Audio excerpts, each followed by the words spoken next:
Welcome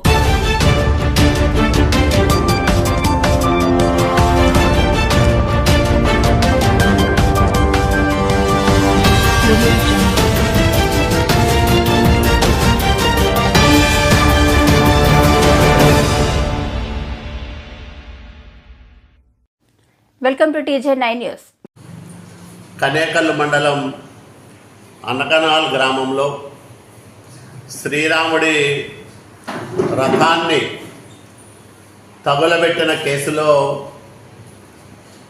ప్రథమ ముద్దాయిగా అదే గ్రామానికి చెందిన వైసీపీ నాయకుడు బోడిమల్ల ఈశ్వర్ రెడ్డిని పోలీసులు గుర్తించి అరెస్టు చేయడం హర్షణీయం.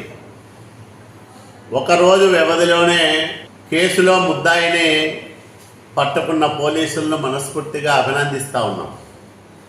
అదే సందర్భంలో దీనిపైన గ్రామస్తులు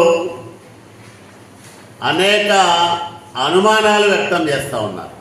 అందులో ప్రధానమైనది ఒక వ్యక్తి రథం షెడ్డు తాళాలు పగలగొట్టి రథానికి నిప్పు పెట్టే అవకాశం లేదు. అతనికి కనీసం 4-5 వ్యక్తులు సహకరించి ఉంటారని అక్కడ ప్రజలు చెప్పుకోవడం నిన్న నేను విన్నా. అలాగే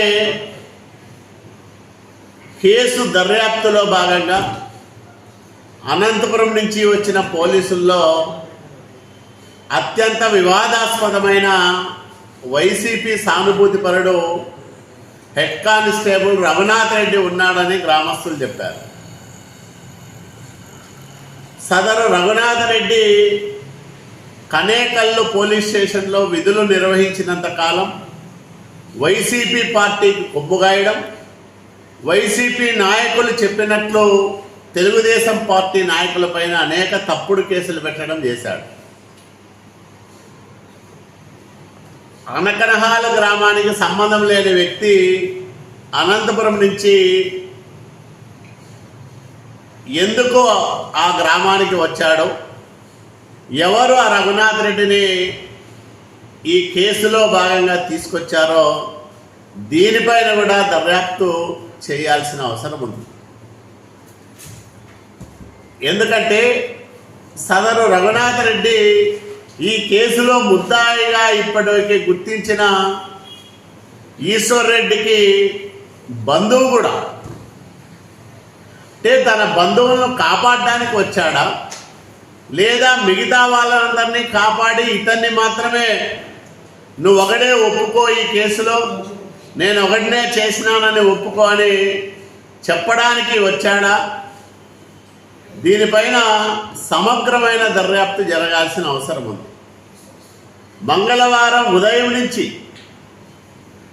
head constable Raghunath Reddy call డేటాను పోలీస్ అధికారులు విశ్లేషించాల్సిన అవసరం ఉంది. అతను ఎవరెవరితో మాట్లాడాడు, ఏం మాట్లాడాడు, ఇదంతా కూడా కేసు దర్యాప్తుకు అత్యంత కీలకమని నేను అనుమానిస్తా ఉన్నా. అక్కడ ప్రజలు చెప్పిన దాన్ని బట్టి ఈ హెడ్ కానిస్టేబుల్ రఘునాథ్ రెడ్డికి ఇందులో ఖచ్చితంగా పాత్ర ఉంది. ముద్దాయిలను కాపాడడంలో కానీ, లేదా రథాన్ని తగులబెట్టమని చెప్పడంలో కానీ, ఎందుకంటే అతనికి సమీప బంధువులే కాబట్టి అతని పాత్ర ఉంటుందని అక్కడ ప్రజలు చెప్పారు. నాకు కూడా అనుమానాలు ఉన్నాయి. జిల్లా ఎస్పీ గారిని నేను ఒకటే కోరుతా ఉన్నా, రఘునాథ్ రెడ్డి కాల్ డేటాను విశ్లేషణ చేయండి, ఎవరెవరితో మాట్లాడాడో తెలుసుకోండి. వైసీపీ నాయకులను కానీ, లేదా మీరు అరెస్టు చేసిన ఈ బోడిమల్ల ఈశ్వర్ రెడ్డికి సంబంధించిన బంధువులు, అక్కడ మొన్నటిదాకా వాలంటీర్గా పనిచేసిన వ్యక్తి ప్రమేయం కూడా ఉందని ప్రజలు చెప్పారు. వాళ్ళతో మాట్లాడా, ఎవరితో మాట్లాడాడు, ఎందుకు మాట్లాడాడు, ఏం మాట్లాడాడు, ఇవన్నీ కూడా ఈ కేసు దర్యాప్తులో భాగంగా పోలీసులు తెలుసుకోవాలని నేను విజ్ఞప్తి చేస్తూ ఉన్నా.